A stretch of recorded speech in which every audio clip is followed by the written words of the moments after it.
네, 이번에 자동차 관련 얘기 나눠보겠습니다. 방송인 박수림 씨 그리고 이민중 기자입니다. 어서 오세요. 안녕하세요. 네, 반갑습니다. 이민준 기자, 오늘 준비한 주제는 뭐예요?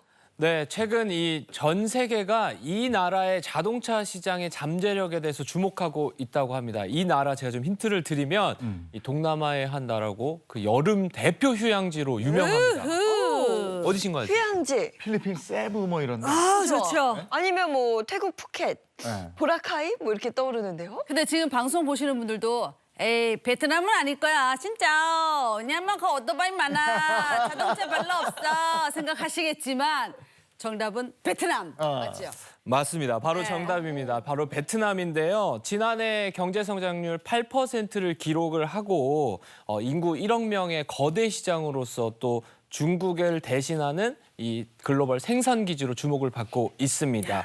또 빠른 경제 성장과 함께 이 소비자들의 소득 성장도 이어지고 있어서요. 2025년에는 자동차 판매량이 연간 50만 대를 돌파할 것으로 전망되고 있습니다. 네, 베트남의 경제 성장과 함께 또 자동차 시장도 커지고 있군요. 네. 근데 의아한 게 있어요. 베트남은 아까도 말했지만 오토바이가 진짜 굉장히 많아요. 많거든요. 네. 근데 자동차 시장이 핫해진 이유가 있을까요? 네, 이 베트남에서 자동차가 급부상한 이유가 있는데요. 아시다시피 베트남의 주요 교통수단은 오토바이가 맞습니다. 이 인구 2명당 한 대꼴로 오토바이를 가지고 있을 정도인데 그러나 이 오토바이가 기하급수적으로 늘어나면서 이 대기오염 문제가 심각해졌고 베트남 정부가 결국 칼을 뽑게 됐습니다.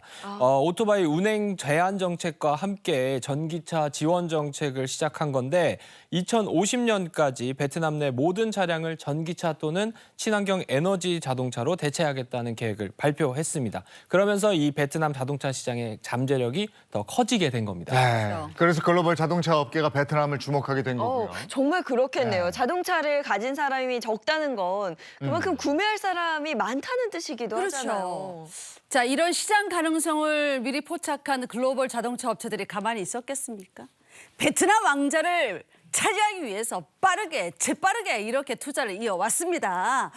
자, 독일의 자동차 업체 B사가 지난해 12월 베트남 최대 자동차 제조사와의 협력을 통해서 자사의 차량을 현지에서 위탁 생산한다는 계획을 발표했습니다. 또 미국의 자동차 기업 F사죠. 2021년 베트남 조립 공장에 투자를 늘렸습니다.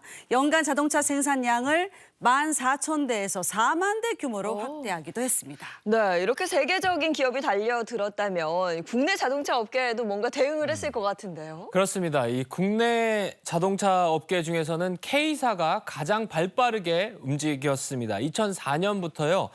베트남 최대 자동차 업체와 반제품 조립 방식으로 판매를 시작했습니다. 그 후 이 주요 차종은 현지에서 생산을 시작하고 신차를 적기에 투입하는 이 노력을 해서요. 판매 3위권을 유지하고 있습니다. 또 국내 자동차 기업 H사 같은 경우는 2017년 베트남 탄콩그룹과 이 생산 합작법인을 설립해서 베트남 시장을 본격적으로 공략하고 있습니다. 핫한 베트남 시장에 글로벌 업체가 모두 뛰어들었는데 판매량 대결의 승자는 어떻게 과연 됐습니까? 누구? 네, 이 뭐 좋은 소식입니다. 네, 이 판매 1위는 국산차입니다. 아, 역시. 네, 올해 5월까지 누적 판매량 기준 국내 H사 같은 경우는 22,903대를 판매하면서 일본의 T사를 밀어내고 1위를 기록했습니다. 사실 H사는 베트남에서 생산 합작법인을 설립한 이후 2019년부터 3년 연속 판매량 1위를 달성했었는데요. 그러다 지난해 아슬아슬한 차이로 일본 T사에게 1위를 내줘야 했습니다.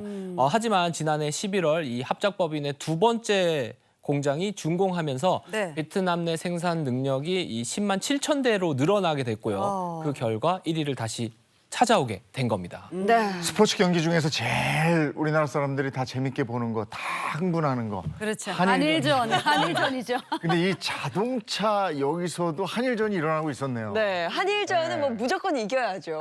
그동안 베트남 시장에서 일본 차가 강세였는데 그걸 꺾은 이 K 자동차의 활약이 앞으로 더 기대됩니다. 대단한 거죠. 최근에 또 우리가 국산차가 도전장을 내민 나라가 있다면서요. 네, 그렇습니다. 지난해 2월이죠. 이 국내 자동차 업체 이 H사가 12년 만에 시장 재진출을 선언한 곳이 있습니다. 바로 이 먼 나라도 아닌 바로 일본입니다. 이 국내 자동차 업계가 일본 시장은 사실은 이 아픈 손가락 중 하나인데 이 미국과 중국, 유럽 등에서 자동차 강국으로서 입지를 넓혀가고 있는 상황에서 국산차가 일본 시장에서는 조금 주춤하고 있습니다. 바로 이 일본 시장에 이미 주력 브랜드들이 자리를 좀 꽉 잡고 있기 때문인데요. 국산차가 그렇다 보니까 들어갈 틈이 좀 없었던 겁니다. 결국 이 국내 H사 같은 경우는 2009년에 승용차 시장에서 철수한 이 뼈아픈 역사를 가지고 있을 정도인데 네. 하지만 이 단일 국가 중에서 중국과 미국 다음으로 세계 세 번째 자동차 시장을 일본이 갖고 있는 만큼 또 손 놓을 수 없는 상황에서 다행히 한 가지 기회가 좀 오고 있다고 합니다. 그 네. 기회 어떤 거로 보세요? 기회가 왔다는 거 뭔가 일본차 시장에 변화가 생겼다는 건데. 그렇겠죠? 그게 맞습니다. 뭔가요? 이 전 세계적으로 내연기관차의 시대가 좀 저물면서 전기차 시대가 다시 도래하고 있잖아요. 네. 일본 자동차 시장에 이 전기차로서 들어갈 수 있는 틈이 좀 생긴 겁니다. 일본차 업계의 경우 이 전기차에 대해서 좀 회의적인 시각을 좀 갖고 있다 보니까 주로 하이브리드에 좀 집중하는 모양새였거든요. 그러다 보니까 전기차 전환이 다소 좀 늦어졌던 부분이 있습니다. 이 국내 업계는요, 이 점을 노려서 일본 전기차 시장에서 도전장을 내고 이 선점 효과를 좀 기대하고 있는 겁니다. 충분히 도전해 볼 만한 그런 기회가 됐어요. 네. 네. 자, 예전에 한번 근데 쓴맛을 우리가 봤기 때문에 그쵸. 이제 새로운 접근 방식이 필요할 것 같은데. 그러니까 국내 자동차 업계도 그 점을 염두에 두고 이게 판매량을 확대하기보다는 이 고객의 접점을 좀 넓히자 이런 데 주력하고 있습니다. 네. 최근 고심 끝에 두드린 일본 시장이 바로 서점입니다. 라이벌리. 서점이요? 그렇습니다. 자동차 시장과 서점. 저는 뭐 공통점을 만들 수가 없는데. 뭐예요? 연관이 없을 것 같죠? 네. 천만의 말씀 만만의 콩떡입니다. 일본에는 라이프스타일 서점이 있어요. 좀 독특한 서점인데 어떤 거냐면 가령 뜨개질에 관련된 그런 책이 있으면 그 책 옆에 뜨개질 용품을 마련해 두고요. 요리와 관련된 책이 있다면 식료품을 마련해서 단순히 책만 판매하는 게 아니라 그 이상의 라이프 스타일을 제안해 준다고 합니다. 그렇다 보니까 생활 양식과 관련한 데이터를 가장 많이 보유한 기업 중에 하나로 꼽히는데 국내 H사에서는요. 이런 데이터의 가치를 느끼고 해당 서점을 운영하는 일본 콘텐츠 기업 C사와 지난 20일 업무 협약을 체결했다고 합니다. 서점 한가운데 자동차가 떡하니 있는 모습은 참 생소한데 네. 지금 얘기를 들어보니까 왜 저기에 자동차가 가서 서 있는지 알겠어요. 네, 두 기업이 손을 딱 잡았을 때 어떤 시너지 효과를 낼 수 있을지도 궁금해지는데요. 네, 이 기존에 볼 수 없었던 창의적인 형태 다양한 서비스들이 공개될 것으로 보입니다. 우선 양사는요, 이 지난 23일부터 도쿄에 위치한 상업시설 T사이트에서 차량 공유 서비스를 운영했습니다. 일본 현지인들뿐만 아니라 관광객들이 많이 찾는 이 공간에 H사 전기차의 충전 설비나 이 차량 공유 서비스를 이용할 수 있도록 마련한 겁니다.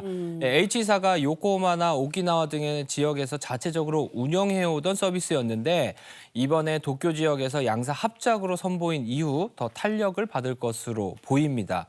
12년 만에 재진출 선언하고요. 일본 현지에서 국산차가 굉장히 좋은 반응을 얻고 있는 상황인데요. 앞으로 이 국산차의 마지막 숙제로 남아있는 일본 관문도 뚫을 수 있을지 기대해 보셔도 좋을 것 같습니다. 예, 머지않아 일본에서도 국산차와 관련해서 좋은 소식이 들려오길 기대하겠습니다.